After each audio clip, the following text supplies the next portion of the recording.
በስመ አብ ወወልድ ወመንፈስ ቅዱስ አሐዱ አምላክ አሜን። ስለ ሚካኤል እና በአጠቃላይ ስለ ቅዱሳን መላእክት የሚያወሳ ቃል ከመዝሙረ ዳዊት መዝሙር 33 ከቁጥር 7 ላይ ወስደን እንማራለን። እግዚአብሔር አምላካችን ከሁላችን ጋር ይሁንልን። ከኔ ጋር በሉ። የእግዚአብሔር መልአክ በሚፈሩት ሰዎች ዙሪያ ይሰፍራል ያድናቸውማል። መዝሙረ ዳዊት መዝሙር 33 ከቁጥር 7 ላይ ያለ ቃል ነው።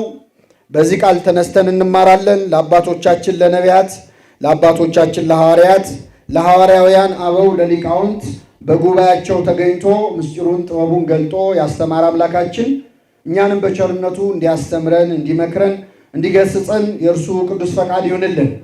ነቢየ እግዚአብሔር ዳዊት በ33ኛው መዝሙሩ ላይ እግዚአብሔርን ሁልጊዜ አመሰግነዋለሁ፣ ምስጋናውም ዘወትር በአፌ ነው፣ ነፍሴም በእግዚአብሔር ትከብራለች። ገሮች ይስሙ ደስ ይበላቸው። ይህ ችግረኛ ጮኸ፣ እግዚአብሔርም ሰማው፣ ከመከራው ሁሉ አዳነው ካለ በኋላ የእግዚአብሔር መልአክ በሚፈሩት ሰዎች ዙሪያ ይሰፍራል። ምን ይላቸዋል አለ? ያድናቸዋል። መዝሙር 33 ከቁጥር 7 ላይ ያለ እጅግ ብዙ ምስጢር እጅግ ብዙ ቁም ነገር ያለው ቃል ነው። በዚህ ቃል ተነስተን የምንማረው ነቢዩ የእግዚአብሔር መልአክ አለ። የማን መልአክ? ዛሬ የምናከብረው ሊቀ መላእክት ቅዱስ ሚካኤል ነው። መላእክትን እናከብራለን፣ ሚካኤልን እናከብራለን፣ ገብርኤልን እናከብራለን። በአጠቃላይ እልፍ አእላፋት መላእክት እናከብራቸዋለን። መላእክትን የምናከብረው ግን በጣም ይገርማችኋል፣ መላእክት ስለሆኑ አይደለም። ሚካኤልን የምናከብረው መልአክ ስለሆነ አይደለም። መልአክ መሆኑን አይተን አይደለም። የማን መልአክ ስለሆነ? የእግዚአብሔር መልአክ ስለሆነ። መልአክ ስለሆኑ የማናከብራቸው አሉ አይደል? ሰይጣን እና ሰራዊቱ በተፈጥሯቸው ምንድን ናቸው? ሰይጣን መልአክ ነው አይደለም? ነው። አሁንም መልአክ ነው እኮ። አንዲት ሴት ልጅ ወለደች። ልጇ አድጎ ሌባ ሆነ። የወለደችው ልጅ ነው ሌባ ነው? አሁን አንዳንድ ሰው እንደው እግዚአብሔር ምን ቸገረው እንደው ሰይጣንን ባይፈጥረው ምን አለ እንደው ብላችሁ አታውቁ? ብዙ ሰው ይላል። እኔ ዛሬ አዲስ ነገር የሚመስል ነገር ልንገራችሁ፣ ግን መጽሐፍ ቅዱስ ላይ የተጻፈውን ነው የምነግራችሁ። እግዚአብሔር ሰይጣንን አልፈጠረውም። እግዚአብሔር ማንን አልፈጠረም? እግዚአብሔር የፈጠረው ሳጥናኤልን ነው። ልበሉ። ሰማልያል የተባለ ብርሃናዊ መልአክ ቅዱስ መልአክ ነው የተፈጠረው። በራሱ ተነሳሽነት ሰይጣን የሆነው ማን ነው? ራሱ ሰይጣን ነው። አንዲት እናት ልጅ ወለደች። ልጇ አድጎ ሌባ ሆነ። እሷ የወለደችው ልጅ ነው ሌባ ነው? ልጅ ነው። ሌባ የሆነው በራሱ ተነሳሽነት ራሱ ነው። ስለዚህ ሰይጣን ፍጹም ሆኖ ነው የተፈጠረው። ሳጥናኤል ይቅርታ፣ ሕዝቅኤል 34 ላይ ብታነቡ ምን ይላል? ከተፈጠርክበት ቀን አንስቶ እስከ ወደቅክበት ቀን ድረስ ፍጹም ነበርክ ይላል። በመንገድ ፍጹም ነበር። ቅዱስ መልአክ ነበር። ብርሃናዊ መልአክ አሐዜ መንጦላዕት ቅሩበ መለኮት የሰማዩን የእግዚአብሔርን ዙፋን መጋረጃ የሚይዝ ለመለኮት የቀረበ ብርሃናዊ ያማረ የአጥቢያ ኮከብ የተሰኘ መልአክ ነበረ። በገዛ ፍላጎቱ በነፃ ፈቃዱ ተጠቅሞ የወደቀው ዲያብሎስ ነው። ዲያብሎስ በተፈጥሮ መልአክ ነው። መልአክ ስለሆነ ግን አናከብረውም። እኛም የምናከብረው የማንን መላእክት ብቻ ነው? የእግዚአብሔር ካልሆኑ አናከብራቸውም። ሚካኤል፣ ገብርኤል እያልን የምንዘምረው የእግዚአብሔር መላእክት ስለሆኑ ነው። አንዱ ባለቅኔ ምን አሉ መሰላችሁ? ለመልአክ ይናከብሩ አሉ ለእማ አስረጸ ክንፈ በመጠነ ነው ይቆሙ። መልአክን አሉ በቁመቱ ልክ ክንፉን ስለዘረጋ አናከብረውም። ክንፉን አይተን አናከብረውም። ለምን? ለኦፍ ወለትንትንያ እስመ ክንፍ ቦሙ። ወፍና ትንኝም ምን አላቸው? ክንፍ አላቸው። ክንፍ አላቸው። ወበሲበቱ ለሰብ ይናከብሮ ቀዲሙ ይላል። እንኳን ባልተረጎመ ይሻላል። ሰውንም ሽበቱን አይተን አናከብረውም ይላል። መልአክን ክንፉን አይተን አናከብረውም። የሚያስከብረው መልአክ መሆኑ ረቂቅ መሆኑ አይደለም። የማን መልአክ መሆኑ ነው? አሁን ሚካኤል፣ ገብርኤል እንድንዘምርላቸው የሚያደርገን ሲፈጠሩም የእግዚአብሔር መላእክት ናቸው። አሁንም የማን መላእክት ናቸው? የእግዚአብሔር ሆነው እስከ ምጽአት ድረስ ይቆያሉ። በእውነት በረከታቸው ይደርብን። ሚካኤል፣ ገብርኤል እንደተፈጠሩ ነው የሚያገኛቸው እግዚአብሔር እንዳስቀመጣቸው። ሲፈጥራቸው ፍጹም ናቸው። አሁንም ፍጹማን ናቸው። ለአፍህ አርነት አትስጥ፣ በመላእክቱ ዘንድ ስተት አለ አትበል ይላል መጽሐፈ መክብብ። መላእክት ይበድላሉ እንዲያደርጋሉ አትበል። ፍጹማን ናቸው። ለምን? መበደል ስለማይችሉ አይደል? ፖቴንሻሊ ነፃ ፈቃድ አላቸው። መላእክት የፈለጉትን መስራት ይችላሉ። ሚካኤል ገብርኤል ለምንድን ነው የማይሰሩት? የማያቋርጥ ግንኙነት አላቸው ከእግዚአብሔር ጋር። የቴዎሎጂ ተማሪዎች ፈንዳሜንታል አታችመንት ይሉታል ወይም ስቲሪዮሲስ ይባላል። መላእክት ከእግዚአብሔር ጋር የማያቋርጥ ምስጋና ላይ ናቸው። በዛ ተመስጦ ውስጥ ስላሉ ፋታ አይሰጣቸውም ኃጢአት ለመስራት ማለት ነው። ያሉበት ቅድስና፣ ያሉበት ከእግዚአብሔር ጋር ያሉበት ፍቅር አስቡት። አሁን እኛ ሌላ ጊዜ የምናስበውን ኃጢአት ቅዳሴ እያስቀደስ እናስበዋለን? አናስበውም። ለምን? የቅዳሴው መንፈስ ህሊናችንን ምን ስለሚለው ነው። ስለ መላእክት 24 ሰዓት እግዚአብሔርን ያመሰግናል። አመስግነው አመስግነው አመስግነው ሲደክማቸው ያመሰግናሉ። አያርፉም። አኮቴቶሙ ረፍቶሙ ወረፍቶሙ አኮቴቶሙ።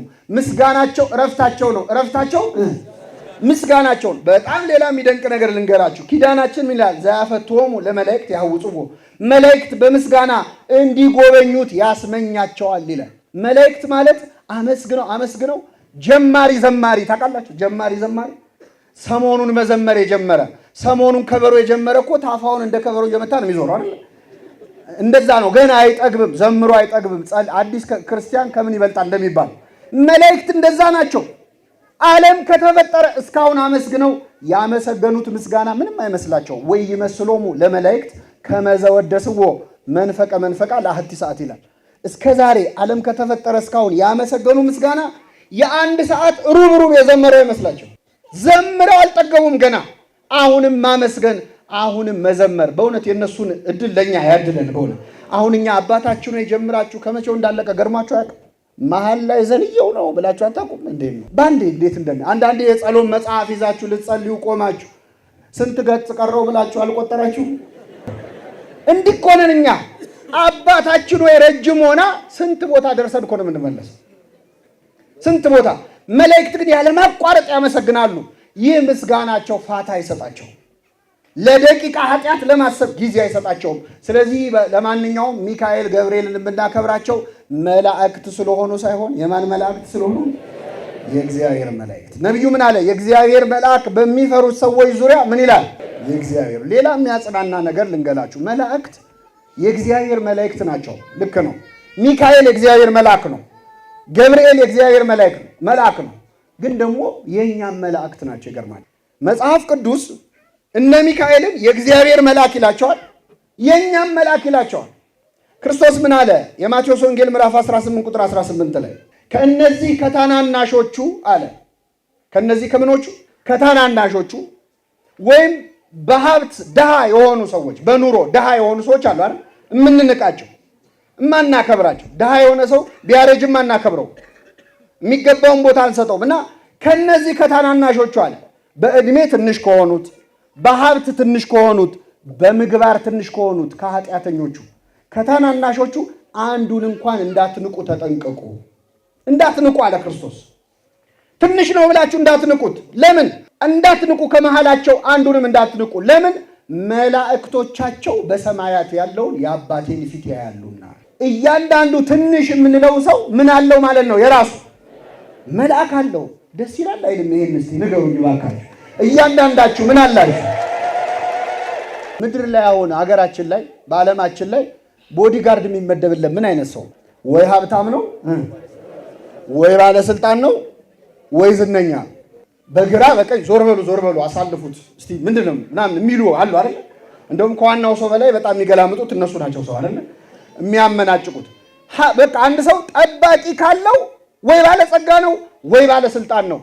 እግዚአብሔር ግን ጠባቂ የመደበው ለባለስልጣኖች ብቻ አይደለም፣ ለባለጸጎች ብቻ አይደለም። ለአንድ ኃጢአተኛ፣ ለአንድ ሕፃን ልጅ፣ ለአንድ የአእምሮ በሽተኛ ሰው ዞር ብሎት ለማያየው ለተናቀው ለታናሹ በቀንና በሌሊት እየተቀያየሩ ቆመው የሚጠብቁ ሲተኛ የማይተኙ ጠባቂዎችን እያንዳንዳችን ሰጥቶናል እግዚአብሔር ከማህፀን ጀምሮ ማለት ነው። ስሙ የተመሰገነ ይሁን። አለን የየራሳችን መልአክ። ታውቃላችሁ ገና ስንጸነስ ጀምሮ እኮ ያውቀናል፣ አብሮን ያለው። ልክ ሞግዚት ያሳደገች ሞግዚት ልጇን እንደምትወደው እያደገ ሲመጣ እንደምትሳሳለት ያሳደገህ መልአክ ከማህፀን ጀምሮ የጠበቀህ መልአክ ይወድሃል። በሄድክበት አብሮ ይሄዳል፣ ባደርክበት ያድራል። አንተ ስተኛ እሱ አይተኛም። ኃጢአት ስትሰራ ያዝናል፣ ይከፋል። በጎ ስትሰራ ይደሰታል፣ ይመዘግባል። ይህን በጎ ሰርቷል ብሎ እግዚአብሔር ፊት ሊያቀርብ ማለት እስከ ሞት ድረስ ተከትለው ይሄዳሉ። ነፍሳችን ከስጋችን ስትለይ አጋንንት መተው ነፍሳችንን ሊነጥቁ ሲፈልጉ የለም ይቺ ነፍስ የእግዚአብሔር ናት ብለው የሚታገሉልን ወደዛኛው ዓለም ስንገባ በክብር የሚቀበሉን ቅዱሳን መላእክት ነው። ድሃም ብንሆን ምግባር የሌለንም ብንሆን ኃጢአተኛም ብንሆን ይገርማቸዋል። ከሃዲም ብንሆን እንኳን ማምን ሰው ራሱ ጠባቂ መልአክ አለ። መላእክተ ጽልመት የሚባሉ አለ። ከ99ኙ ነገደ መላእክት መካከል የካደን ሰው ማምንን ሰው ይጠብቁታል። ስለዚህ መላእክቶቻቸው የሰማይ ያለውን የአባቴን ፊት ያለው ይላል። ስለዚህ ሁለት ነገር ነገርኳችሁ። እነ ሚካኤል አንደኛ የማን መላእክት ናቸው?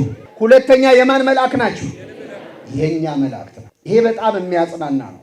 ስለ መላእክት እንደው ጥቂት ነገር በእውነት ልንገራችሁ። መቼስ ሰው ስለ መላእክት መስማት በጣም ሌሎች ያልተረዱት የኛ ቤተክርስቲያን በጣም የተረዳችው ቁም ነገር ስለ መላእክት መስማት ብዙ የሚያስደስት ነገር ያለው ነው። አንደኛ መላእክት ብዙ የሚነገር ነገር አላቸው። ከኛ ቀድመው የተፈጠሩ በመጀመሪያው ሰዓተ ሌሊት የተፈጠሩ ናቸው። ስለዚህ ለሰው ልጅ ታላቅ ወንድሞቻችን ናቸው። ልክ ታላቅ ወንድም ታናሽ ወንድሙን በሚያይበት አይን ነው መላእክት እኛን የሚያዩ። መጽሐፈ ኢዮብ ምዕራፍ 33 ላይ ምድር ስትፈጠር መላእክት እልል ይሉ ነበር ይላል። የእግዚአብሔር መላእክት እልል ይሉ ነበር፣ ደስ ይላቸው ነበር። መፈጠራችንን አይተው እንደ ታላቅ ወንድም የሚያዩን የሚወዱን ወዳጆቻችን ናቸው። ስለዚህ ስለ መላእክት መስማት ያስፈልጋል አያስፈልግም? እንደው ጥቂት ነገር ልንገራችሁ። መላእክት አንደኛ ብዙ ናቸው፣ እጅግ ብዙ። መጽሐፍ ቅዱስ ቁጥራቸውን ሲናገር ይላል 1000 ጊዜ 1000 አእላፋት ጊዜ አእላፋት ይላል። በአጠቃላይ የመላእክት ቁጥር ይሄ ነው ተብሎ ሊነገር አይችልም። ግን ማወቅ ከፈለጋችሁ እኔ ቀላል ሂሳብ ልንገራችሁ። ዛሬ የመላእክትን ቁጥር ማወቅ ትፈልጋላችሁ? እሺ፣ የመጀመሪያው እግዚአብሔር የፈጠረው ሰው ማን ነው? አዳም ነው። ከአዳም አንስቶ እስካሁን ድረስ የሞቱ ሰዎች አሉ አይደል? እነሱ በሙሉ ከሞት ቢነሱ አሁን ዓለም ላይ ያለነው ስንት ሰዎች ነን? ስንት ደረሰ? ኮቪዱም ጦርነቱም ምናምን ቀናንሶን ስንት ደረሰ? 8 ቢሊዮን። በጣም ጥሩ። አሁን 8 ቢሊዮን ሰዎች አሉ አይደል? ከአዳም አንስቶ እስካሁን የሞቱት ከሞት ቢነሱ አሁን ያለው 8 ቢሊዮን ሰው ዓለም ላይ ያለው የተኛ ሁሉ ተቀስቅሶ ተነሱ ቢባል ቢቆም ከአሁን በኋላ ደግሞ ክርስቶስ ዳግም ሊፈርድ እስኪመጣ ድረስ የሚወለዱ አዳዲስ ሕፃናት አሉ አይደል? አሁኑኑ ቢወለዱ ለእያንዳንዱ ሰው ማለት ነው በራሱ ፀጉር ልክ መላክ ይደርሰዋል። በምኑ ልክ? ስለዚህ ካልኩሌሽኑ ቀላል ነው። መላእክትን መቁጠር ከፈለጋችሁ መጀመሪያ ብለን ቆጥሩት። የተላጨ ተገላገለ አይደል? አይ ቀዳዳ ይቆጠራል፣ ችግር የለውም። ሊቆጠሩ ይችላሉ? አይችሉም ማለት ነው። የራስን ፀጉር ልቆጥር አትችልም። ሌላው አባት ደግሞ ምን ይላል? እማመ ተፈጠረ ዓለም እስከናሁ፣ ዓለም ከተፈጠረ አንስቶ እስካሁን ድረስ የዘነበው ዝናብ አለ። እያንዳንዱ ጠብ ያለው ጠብታው ቢቆጠር ከመላእክት ቁጥር ጋር ሊተካከል አይችልም። ከዛ በላይ ናቸው መላእክት። አሁን ይህን ስናገር ምናልባት እዚህ መሀል እኔ እዚህ ኑሮ አናቴ ላይ ወጥቷል። እየሰማችሁ ነው። እኔ ለራሴ ስንት የቤተሰብ ችግር አለብኝ፣ መላእክት በዙ አነሱ እኔ ምን አገባኝ የሚል ሰው ይኖራል እዚህ። እኔ ስንት ችግር አለብኝ፣ ታምም ያለው ጠበል እየተጠመቅኩ ነው፣ አሁን ሌላ ትምህርት አያስተምርም፣ አሁን መላእክት በዙ አነሱ ምን አገባኝ የምትሉ ካላችሁ እነዚህ ሁሉ መላእክት ከማን ጋር ናቸው? ደስ ይላል አይልም? ይሄ ብቻ እነዚህ ሁሉ መላእክት ከኛ ጋር ናቸው። ሰው እኮ አሜሪካን ሀገር ዘመድ አለኝ ብሎ እንዴት እንደሚኮፈስ ታውቃለህ? እልፍ አላፋት መላእክት ያንተ ዘመዶች ናቸው። በቀን በሌሊት የሚጠብቁ ብትወድቅ የሚያነሱ በደስታ የሚደሰቱ መላእክት ይገርማቸዋል። አያገቡም፣ አይጋቡም። በሰማይ ሰርግ የለም። መላእክት የሰርግ ያህል የሚደሰቱት መቼ እንደሆነ ታውቃላችሁ? አንድ ኃጢአተኛ ምን ሲል ምን አይነት ቅዱሳን ናቸው! አይገርም? ደስ ብሏቸው ነው የሚያድሩት። አንድ ኃጢአተኛ ንስሐ ገባ ሲባል አቤት ቅዱስ ገብርኤል እመቤታችንን አብስር ተብሎ ሲላክ ምን ተሰምቶት ይሆን? እንዴት እየበረረ ይሆን የመጣው? ለአንድ ኃጢአተኛ መዳን መላእክት ሁሉ የሚደሰቱ ከሆነ ለዓለም ሁሉ መዳን ገብርኤል ምን ሲሰማው ነበር? ያን ቀን በእውነት ክንፉን እያማታ ነው የመጣው። ሂድ አብስራት ብሎ ሲነግረው እዚህ ቆሜ ምን ሰራለሁ? ሄጄ ላብስራት እንጂ እያለ ከሰባቱ ሰማያት እየሰነጠቀ እየበረረ መጥቶ ጸጋን የተሞላሽ ሆይ ምን ይበልሻል? ደስታቸው ነው መላእክት። የኛ መዳን ደስታቸው የሆነ ጠባቂዎችን ስለሰጠን እግዚአብሔር ስሙ የተመሰገነ ነው። ስለዚህ መላእክት ብዙ ናቸው። ሌላው ረቂቃን ናቸው። አሁን አንዳንድ ሰው የመላእክትን ረቂቅነት ካለ መረዳት የሚያነሳው ጥያቄ አለ። ለምሳሌ አሁን በቀደም የቅዱስ ገብርኤልን በዓለ ሐምሌ ገብርኤል አከበርን አይደል?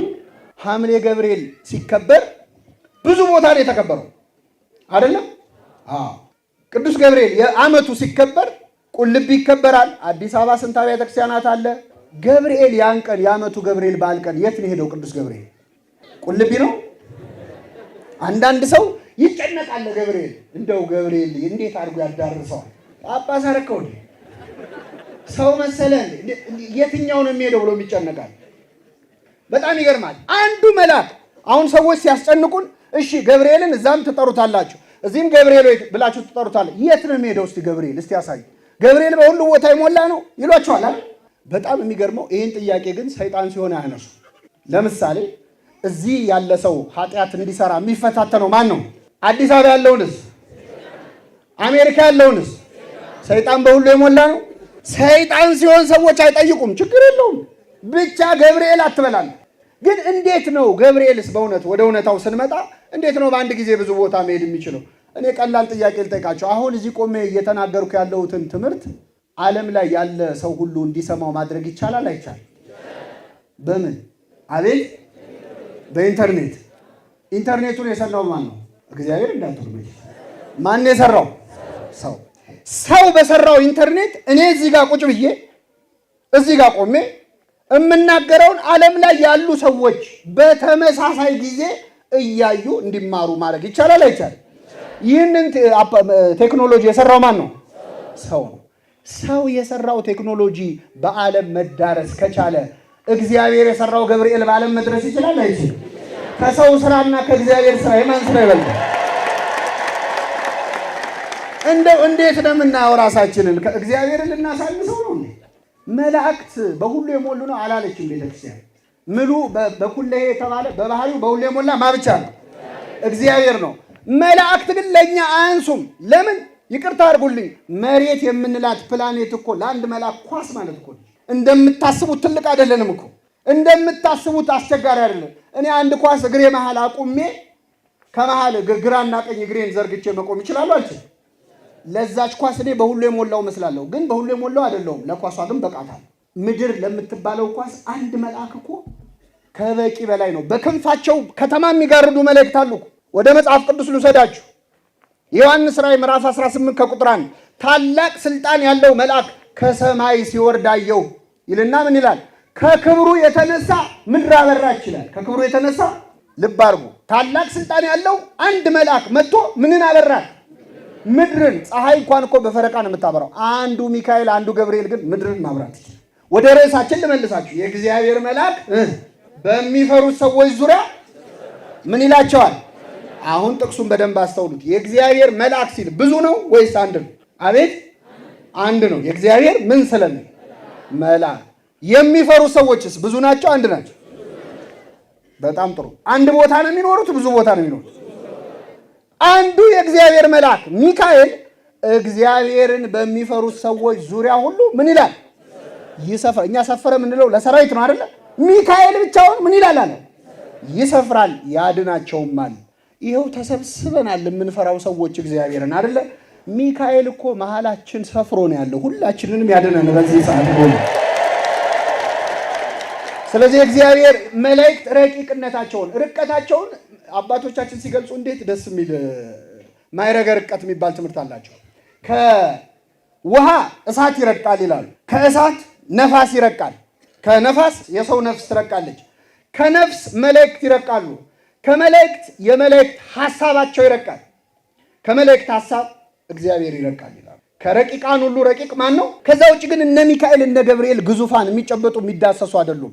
እንደኛ አሁን አንድ መልአክ ምን ያክል ስንት ሜትር ነው ስንቱ ወርዱ ቁመቱ ብትለው እኮ ማንም ሰው መናገር አይችልም። የሚጨበጡ የሚዳሰሱ አይደለም። እዚህ ነው እዛ ነው ለመባል እኮ ከመሬት በላይ መሆን ይችላል አንዱ መልአክ ብቻውን ማለት ነው። እና ርቀታቸውን ማወቅ ለምን ይጠቅማል? ፍጥነታቸውን እንድትረዱ ነው። የሚገርማችሁ ለምሳሌ አሁን እኔ ከአንድ በጠባብ መንገድ ላይ ከአንድ ሰው ጋር እየሰማችሁ ከአንድ ሰው ጋር ብገናኝ ጠባብ መንገድ ላይ በዛች መንገድ ለማለፍ ምን ማድረግ አለ? አቤት ቆሜ ለሰውየው መለቅለታል መንገድ። አይ አለቅም ብለን ሁለታችንን ከመጣ ምን ይፈጠራል? እንጋጫለን። ሚካኤልና ገብርኤል ግን መንገድ ላይ ቢገናኙ ሚካኤል ገብርኤልን አሳልፈኝ አይለው። ወሐለፈ መልአክ በውስተ መልአክ ይላል። መልአኩም በመልአክ ውስጥ አለፈ ይላል መጽሐፍ አክሲማሮስ። ሚካኤል በገብርኤል ውስጥ እስኪያርፍ ረቂቅ ነው። ይህን ያህል ነው ርቀታቸው። ይህን ለምን ይጠቅመናል? ድረስልኝ ስትለው በምን ያህል ፍጥነት መልአክ እንደሚደርስልህ ነው። የሚካኤል የገብርኤል ፍጥነታቸው የእኛን ሐሳብ ያህል ነው። የእኛን ምን ያህል ሐሳብ ያህል።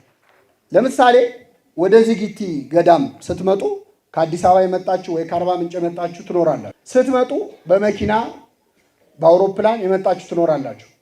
ከአዲስ አበባ አንስቶ እዚህ ድረስ ያለውን መንገድ ምን አድርጋችሁ ነው የመጣችሁት? በአውሮፕላንም በእግርም በምንም ብትመጡ ምን አድርገን ነው የምንመጣው?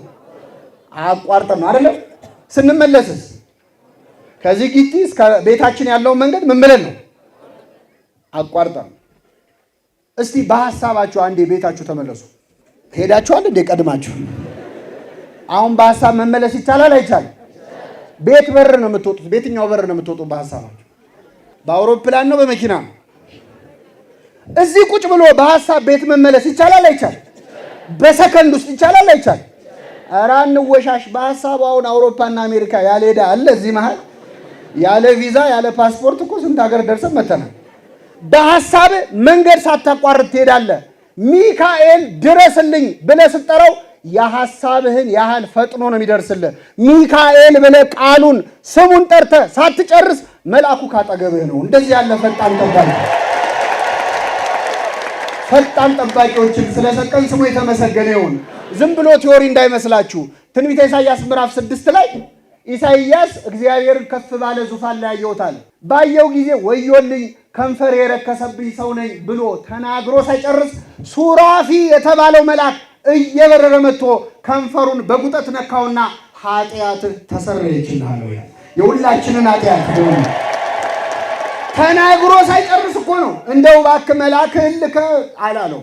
ገና ብሎ ሳይጨርስ መልአኩ ደርሶ ተሰረየችልህ። ይቅር ማለት ድረስ ስልጣን ሰጥቷቸዋል ለቅዱሳን መላእክት ሆነ እና ቅዱሳን መላእክት ረቂቃን ናቸው። አይጨበጡም፣ አይዳሰሱም።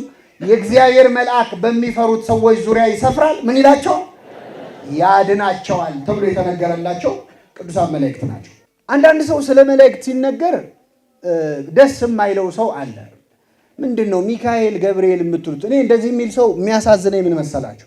ሰማይ ቤት ሄዶ የሚኖረው ከመላእክት ጋር ነው አይደል? እዛ ሄዶ ምን ሊሆን ነው? እዛም ለብቻ አዳራሽ መስራት አይቻልም። ይቻላል?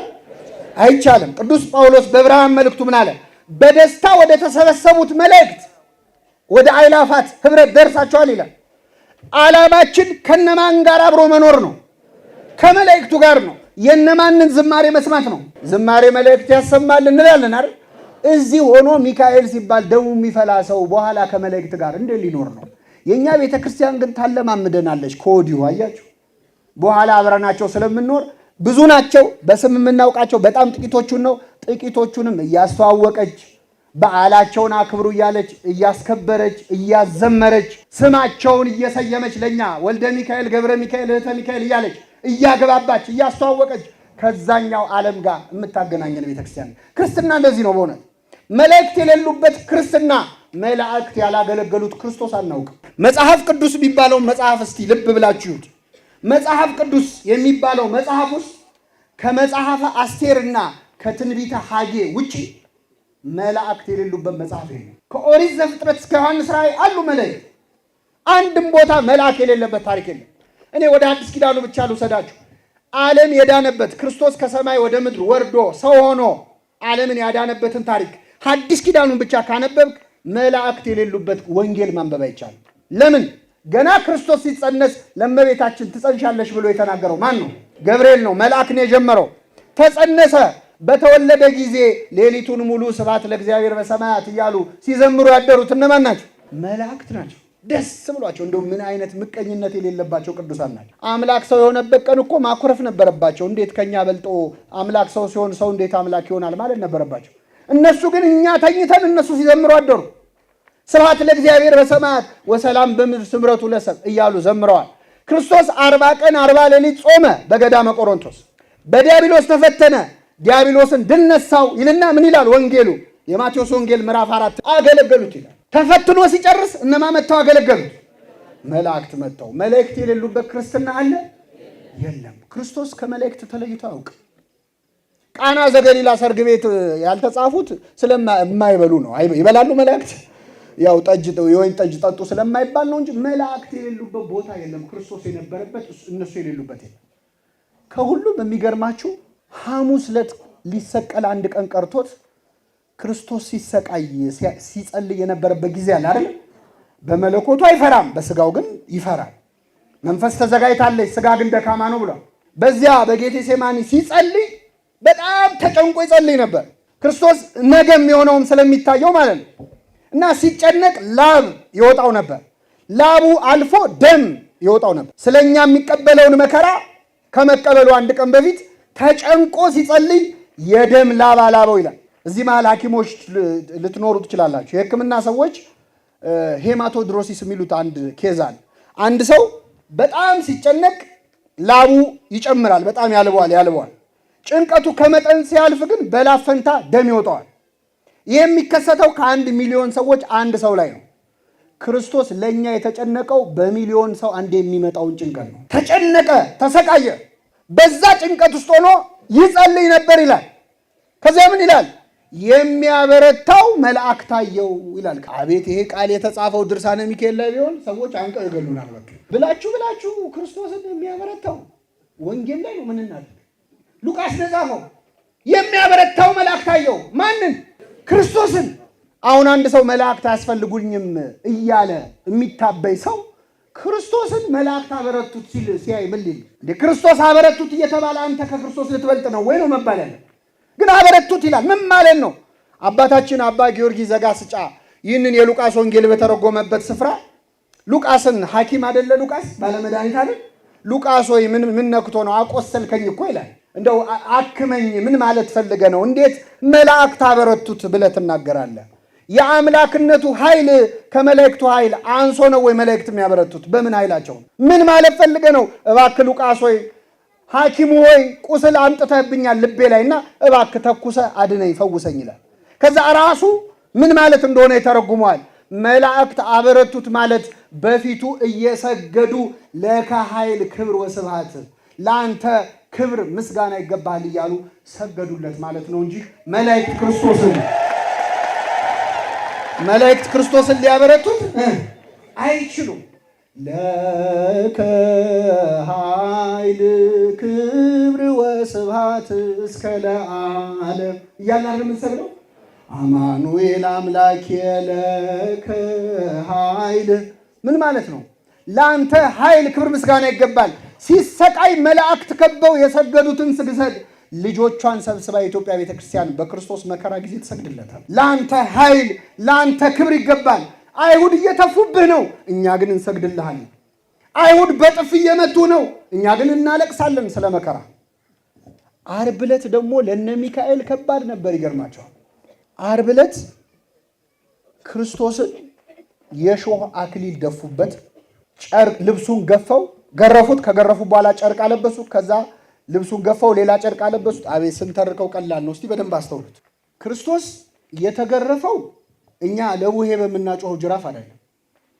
ሚስማር አለው መግረፊያው፣ የሾለ አጥንት አለው።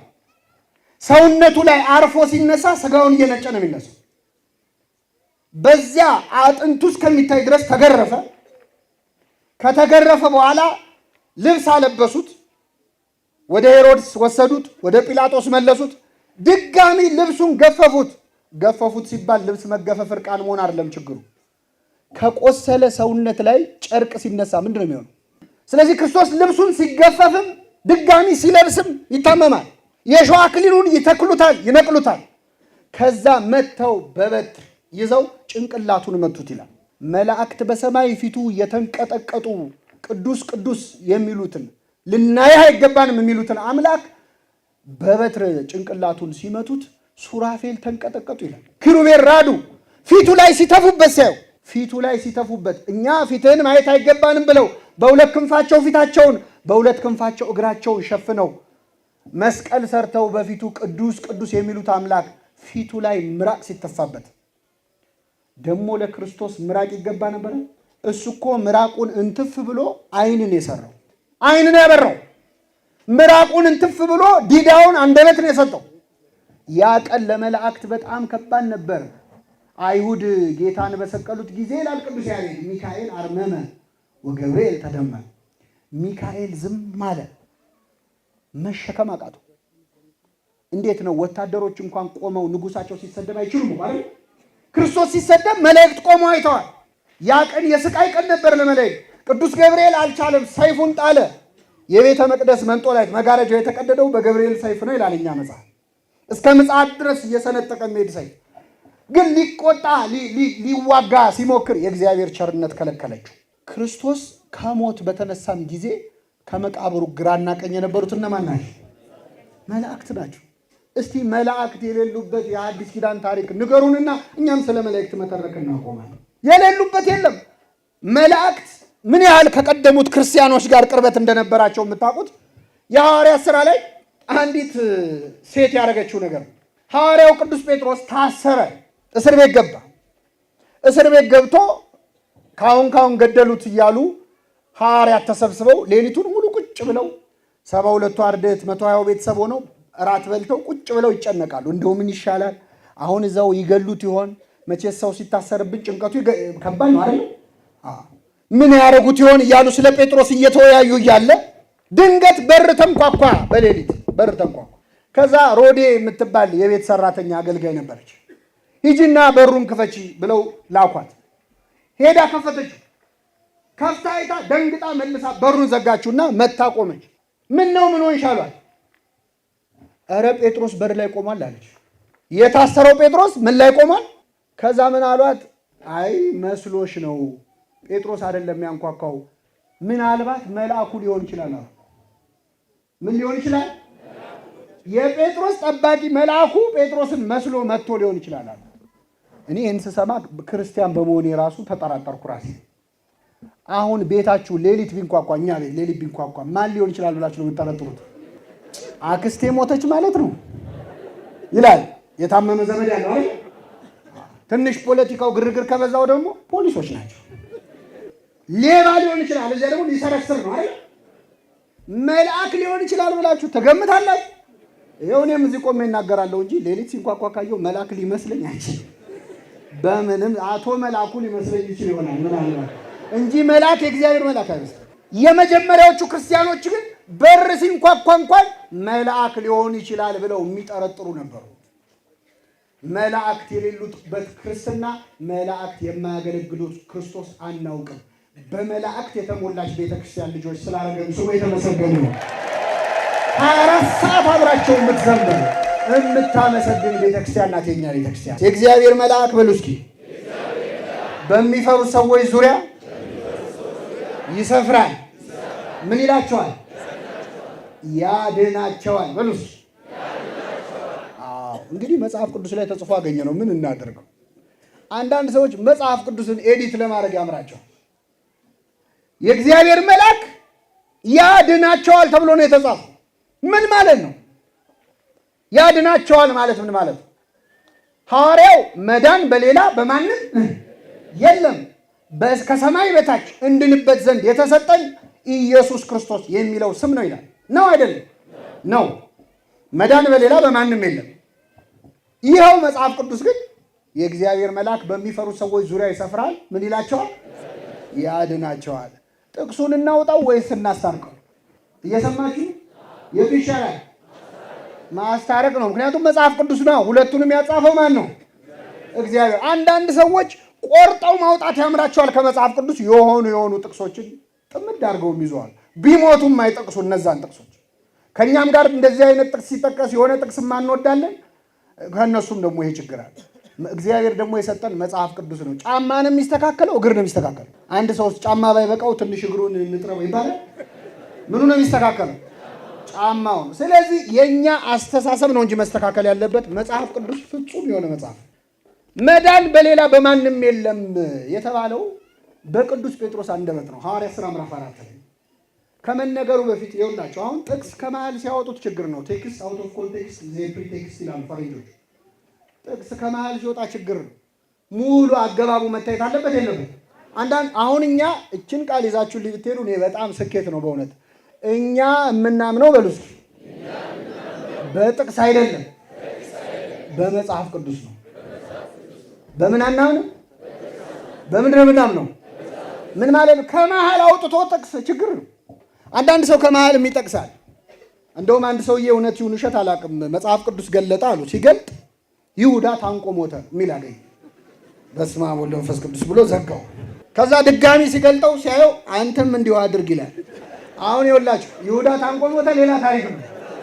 አንተም እንዲሁ አድርግ፣ ደጉ ሳምራዊ የታመመውን ሰውዬ አከመው አሳመመው፣ አንተም እንዲሁ አድርግ ነው። አሁን በጥቅስ ከሆነ የሰውዬ ሊታነቅ ነው ልባ። ስለዚህ አሁን ወደ ጥቅሱ ልመልሳል። መዳን በሌላ ያለው ቅዱስ ጴጥሮስ ነው። እንዴት አለ ለምን አለ የሚለውም ማየት ያስፈልጋል። ጴጥሮስ እና ዮሐንስ ሊጸልዩ ወደ ቤተ መቅደስ ገቡ። ሄዱ በ9 ሰዓት። ቤተ መቅደስ ሲደርሱ በር ላይ አንድ ሽባ የሆነ ሰው እጁን ዘርግቶ እባካችሁ እርዱኝ፣ መጽውቱኝ እያለ ይለምናል። ነዳይ ነው። ጴጥሮስ ዞር አለና ብርና ወርቅ የለንም፣ ያለንን ግን ምን እንልሃለን? እንሰጣለን። በናዝሬቱ በኢየሱስ ክርስቶስ ስም ተነሳና ተመላለስ። ያ ሰውዬ ወዲያውኑ ተነሳ፣ አብሯቸው ቤተ መቅደስ ገባ። ብርና ወርቅ የለንም አለ። አቤት በስመ አብ! እንዴት አይነት ካህን ነው! ብርና ወርቅ የለኝም የሚል ካህን። ምንም የለኝም፣ ያለኝ ምንድን ነው? መፈወስ ብቻ ነው የምችለው፣ ብር የለኝም የሚል ካህን። ተራራቅን እኮ በእውነት ከነ ጴጥሮስ ጋር። ያንን ዘመን ይመልስልን። ብርና ወርቅ የለኝም፣ ተነሳና ምን በል፣ በኢየሱስ ክርስቶስ ተነሳ። ተነሳ። አሁን አይሁድ ይገርማቸዋል። ይሄ ሰውዬ ሲድን ሲያዩ ጴጥሮስና ዮሐንስን እያዳፉ ሸንጎ አቀረቧቸው። እኔ አይሁድ በጣም ያናዱኛልም፣ አንዳንዴ ደግሞ አንጀቴን ያርሱኛል። በምን ካላችሁ ሰውየው ዳነ፣ ከዳነ ምንም ችግር የለውም አይሉ። እንዴት አዳናችሁት ብለው ይጠይቃሉ። አሁን በዚህ ዘመን አንድ ሰው ይዳን እንጂ በምንስ ቢል ጉዳያችን ነው አይደለም። ለምን በጥቆላ ቢሆን በምን ብቻ ይዳን ነው እኛ ምን። አይሁድ ግን በዚህ ከኛ ሳይሻሉ አይቀሩ። ጠሩና በምንድን ያዳንከው ያዳናችሁት ሲሉ ምን አለ ቅዱስ ጴጥሮስ? በምን እንድናድን ትፈልጋላችሁ? ሰቅላችሁ በገደላችሁት በናዝሬቱ በኢየሱስ ክርስቶስ ስም ነው። መዳንም በሌላ በሆነ መዳንም በሌላ በማንም የለም። ስለዚህ እኛ ያዳነው በማን ስም ነው? አሁን ይህንን ንግግር ጴጥሮስ አያድንም ለማለት ተጠቅሷል። ይህን ቃል የተናገረው ማን ነው? ራሱ ጴጥሮስ ነው። እኔ ያዳንኩት በክርስቶስ ስም ነው እያለ አይ ጴጥሮስ አያድንም ክርስቶስ ነው ይባላል። ራሱ ጴጥሮስ እኮ ነው መዳን በሌላ። አሁን እመቤታችን ታድናለች አታድን? በማን? እመቤታችንንም አግኝተን ምግባራችን አይፈቅድልንም እንጂ አግኝተን ብንጠይቃት ምን እንደምትላችሁ ታውቃላችሁ? መዳን በሌላ እምንድንበት ስም ማን የሚለው ስም ነው። እኔም ማድናችሁ በማን ስም ነው የምትለው? በኢየሱስ። አቡነ ገብረ መንፈስ ቅዱስ ጻድቁ ያድኑናል በማን ስም? የተጋደሉለት፣ መከራ ያዩለት፣ የመነኑለት፣ ሕይወታቸውን የሰውለትም የክርስቶስን ስም ጠርተው ነው የሚፈውሱት። ስለዚህ አቡዬንም ብትጠይቋቸው ገብርኤልን ብትጠይቋቸው ቃላቸው አንድ ነው። መዳን በሌላ የምንድንበት ስም የማን ስም ነው? ስለዚህ ቅዱሳን ያድናሉ አያድኑም? በማን ስም? በእግዚአብሔር። እግዚአብሔር በቅዱሳን ያድናል አይደል? ያለ ቅዱሳንስ ማዳን ይችላል አይችልም? ቅዱሳንስ ያለ እግዚአብሔር ማዳን ለምን? ኃይል የእግዚአብሔር ነው። ማዳን የሚል መዝሙር አታውቁ? ኃይል እግዚአብሔር ነው። እኔ እዚህ አላውቅም። አርባ ምንጭ አዲስ አበባ ሰው ፖሊስ ሲያይ ነው ኃይል እግዚአብሔር ነው የሚለው። ምን እንዳገናኘው እግዚአብሔር ነው። ፌዴራል ሲያይ ኃይል እግዚአብሔር ነው ይላል። ተሰጠው ይመስለኛል የዱላው ኃይል የእግዚአብሔር ነው። በሉስ ማዳን የማን ነው? በራሱ ማዳን የሚችል ማን ነው? ቅዱሳን ማዳን ይችላሉ አይችሉም? ይችላሉ። በማን ኃይል? በእግዚአብሔር። በራሱ ማዳን የሚችል ግን ማን ብቻ ነው? አሁን ወደ ጥቅሱ ልመልሳችሁ። የእግዚአብሔር መልአክ በሚፈሩ ሰዎች ዙሪያ ይሰፍራል። ምን ይላቸዋል? ያድናቸዋል። ያድናቸዋል። ማን በሰጠው የማዳን ኃይል? ለምሳሌ አንድ ሰው ቅዱስ ሚካኤል ነው ዛሬ። ቅዱስ ሚካኤል እባክህ እንዲህ ያለ ሕመም ደርሶብኛል፣ ከዚህ ሕመሜ ከዚህ ችግሬ አውጣኝ ብሎ ለቅዱስ ሚካኤል ተሳለ። ቅዱስ ሚካኤል ዘንድ ቆሞ ባቀረበው ስለት ይሄ ሰውዬ በአንድ ወሩ ከዛ በሽታ ተፈወሰ፣ ዳነ። ይህን ሰውዬ ያዳነው ማን ነው? እግዚአብሔር ነው ወይስ ሚካኤል? እግዚአብሔር ነው አሉ። ያዳነው ማን ነው? የኢዮብን ታሪክ ታውቁታላችሁ? ኢዮብ መቼስ እሱንም የማያውቅ ሰው የለም፣ ያልተፈተነው ፈተና የለም አይደል? መጀመሪያ ሰይጣን እግዚአብሔር ፊት ቆመ። ከወዴት መጣ አለው ይላል። እግዚአብሔር ሳያቀርቶ አይደለም። እግዚአብሔር ለሰው ስላጻፈው መጽሐፍ ቅዱስ እንዳላዋቂ ይናገራል። ከወዴት መጣ አለው። ዓለምን ዞርኳት አለ። ማን ነው እንዴ? ሰይጣን። እኛ ማጅላን ዓለምን የዞረ ምናባሪ ማን ነው ዓለምን ዞርኩ ያለው? ሰይጣን ዓለምን ለማሳሳት ዓለምን የሚዞር ከሆነ ሚካኤል ዓለምን ለመታደግ ይዞራል አይዞርም? ምን ነው ሚካኤል ሲባል ሰው የሚከፋው? ዞርኩ አየሁ፣ ተመላለስኩ አየኋት። ባሪያዬን ኢዮብ አየኸው አለው። አዎ አየሁት። እንዴት ቅን እንደሆነ አየህ? እንዴት መልካም እንደሆነ አየህ? ባይሆን ነው የሚገርመዋል። ምን ነስተኸው? ሀብት ሰጥተኸዋል፣ 10 ልጆች ሰጥተኸዋል፣ ትዳር ሰጥተኸዋል፣ ሙሉ ጤንነት ሰጥተኸዋል። ኢዮብ ያላመለከ ያላመሰገነ ማን ያመሰግናል? ሀብት ንብረቱን ብታሳጣው እኮ ይክድሃል። እግዚአብሔር ምን አለ? ሂድና የወደድከውን አድርግበት፣ ግን እንዳትነካ ነፍሱን አለ። እንዳትነካው ሂደ አድርግበታል። ሰይጣን ሄደና የኢዮብ ሀብት ንብረቱ ተራ ገንዘብ እንዳይመስላችሁ በጣም በብዙ ሚሊዮን የሚቆጠሩ ከብቶቹን፣ ንብረቱን፣ ሀብቱን ሁሉ በአንድ ቀን አወደመ። ከዛ መጡና ነገሩት፣ ሀብት ወደመ አሉት።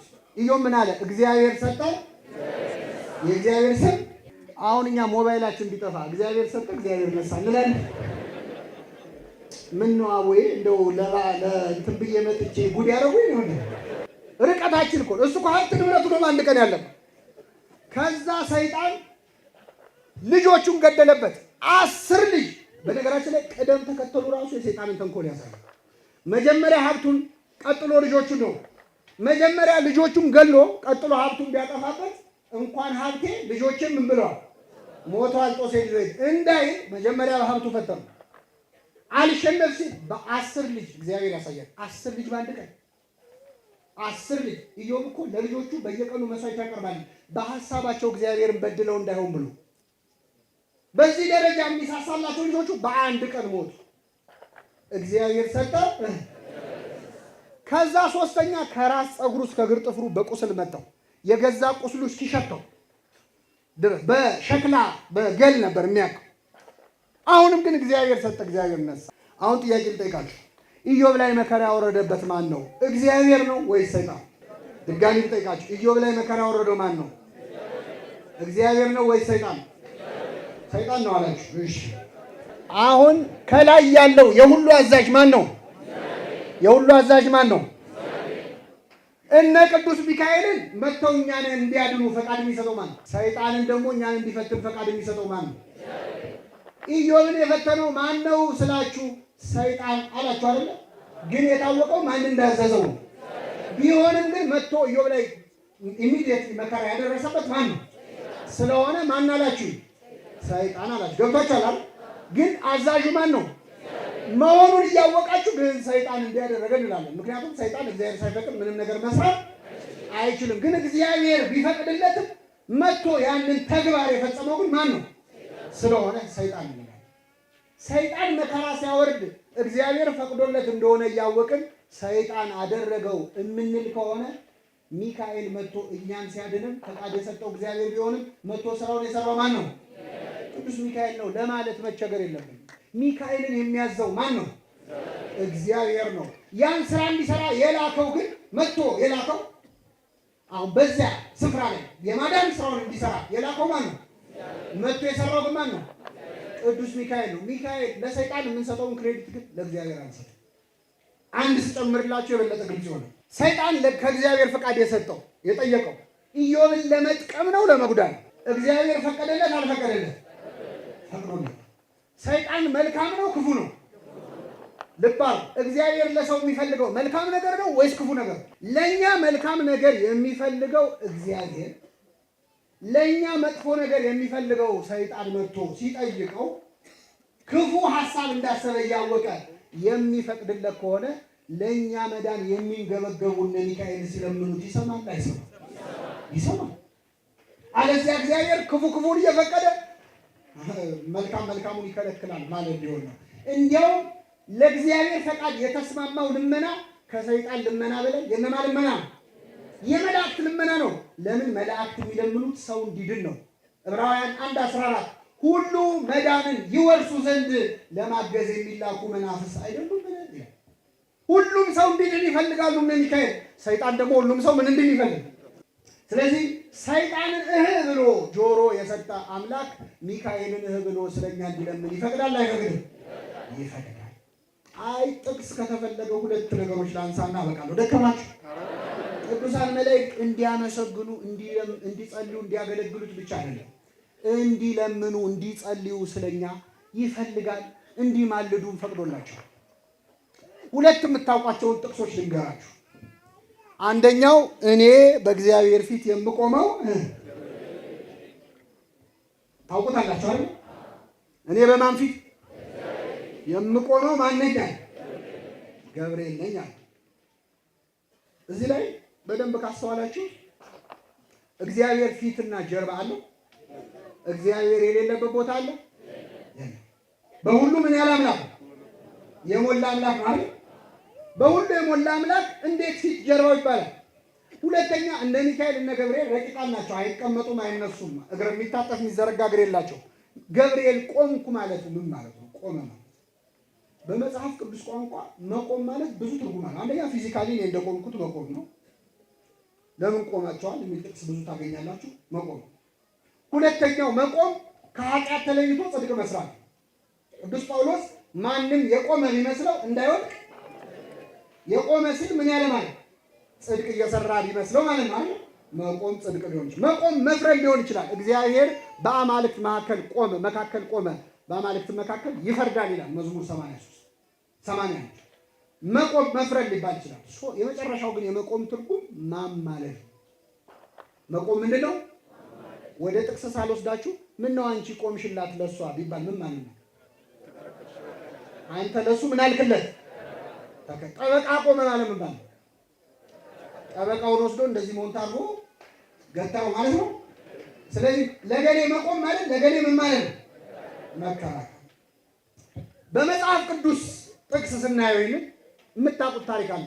እግዚአብሔር እስራኤል አሳዘኑት፣ ሊያጠፋቸው ፈለገ። ግን ከማጥፋቱ በፊት ለሙሴ ነገሩ። ላጠፋቸው ነው አለ። ይሄን ህዝብ አየውታል። ሙሴ ምን አለ? ጌታ ሆይ እነሱን ከምታጠፋ እኔን ከሕይወት መጽሐፍ ሰርዘኝ። እግዚአብሔር ሲጀመር ሙሴን ያማከረው እንደዚህ እንደሚል አውቆ ነው። ለኛው እንደዚህ ነገር አማከረ። አሁን ለኛ እግዚአብሔር መጥቶ ገሌን ላጠፋው ነው ምን ይመስልሃል ቢል ምን ነው? አንተንም አስቸገሩ። እንደው ካጠፋ አይቀር በነካችን ነገሌም አሉ። በዛው ለኛ እንደ አይነት እድል አይሰጡም። ላጠፋቸው ነው ሲለው እነሱን ከምታጠፋ እኔ ምን በለኝ ሰርዘኛ። ይህን ቃል እንግዲህ አሁን ዛሬ እዚህ ገዳም ቁጭ ብለን እዚህ ቤተክርስቲያን ቁጭ ብለን ያለ ነው ጻድቁ አቡነ ገብረ መንፈስ ቅዱስ እነሱን ከምታጠፋ እኔን አጥፋኝ ብሎ ሳይሆን አይቀር እግዚአብሔር ፊት የሚያቆም ምግባር ኖሮ ነው።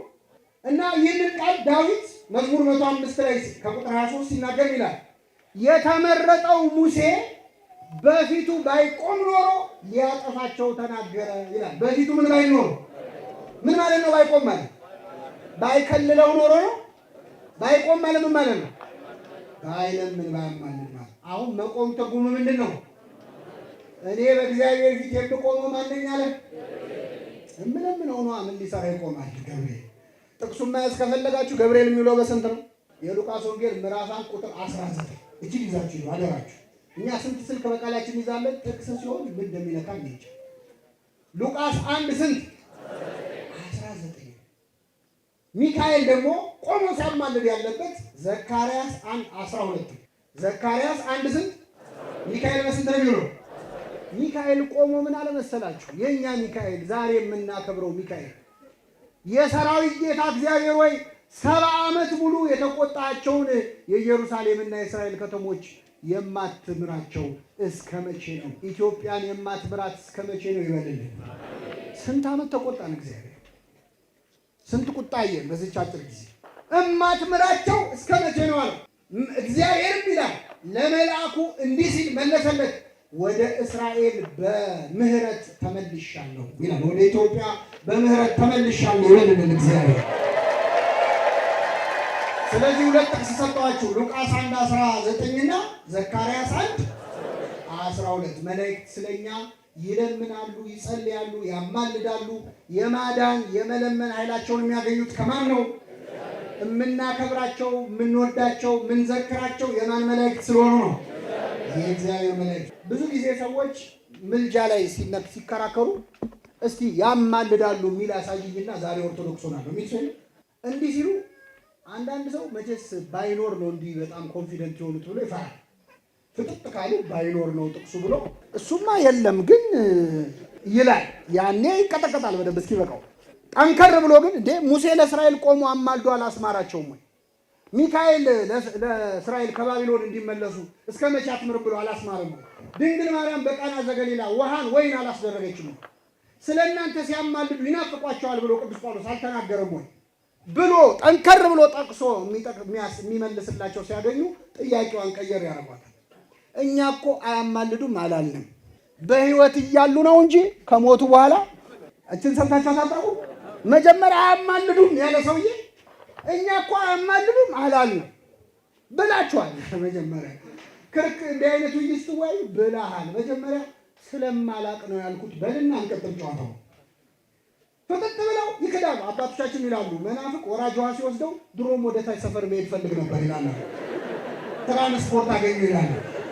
ጎርፍ እኮ ነው እያዳፈ ወሰደ እና የጥቅስ ጎርፍ ሲወርድባቸው ጥያቄዋን ቀየር ያደርጓታል። በሕይወት እያሉ ነው እንጂ ከሞቱ በኋላ ምን አይሉ አያማልዱም። አሁን አዌ ሟቾ ነው እኛ ቋሚ ልንሆን ነው። በጣም ጻድቃን ቢሞቱም ሕያዋን ናቸው፣ ኃጢአተኞች ቢኖሩም ሙታን ናቸው ይላል መጽሐፍ ቅዱስ። ክርስቶስ ሙታናቸውን ይቀብሩ ዘንድ ሙታንን ተዋቸው ነው። እኛ ንስሐ ካልገባን ቆመንም ሞተናል። ጻድቃን ደግሞ ቢሞቱም ምንድን ናቸው? እግዚአብሔር የሙታን አምላክ አይደለም። የምን አምላክ ነው? የሕያዋን አምላክ ነኝ ይልና የአብርሃም የይስሐቅ ያዕቆብ አምላክ ነኝ ይላል። አብርሃም፣ ይስሐቅ፣ ያዕቆብ ሦስቱ ሞተዋል በስጋ በነፍሳቸው ግን አልሞቱም።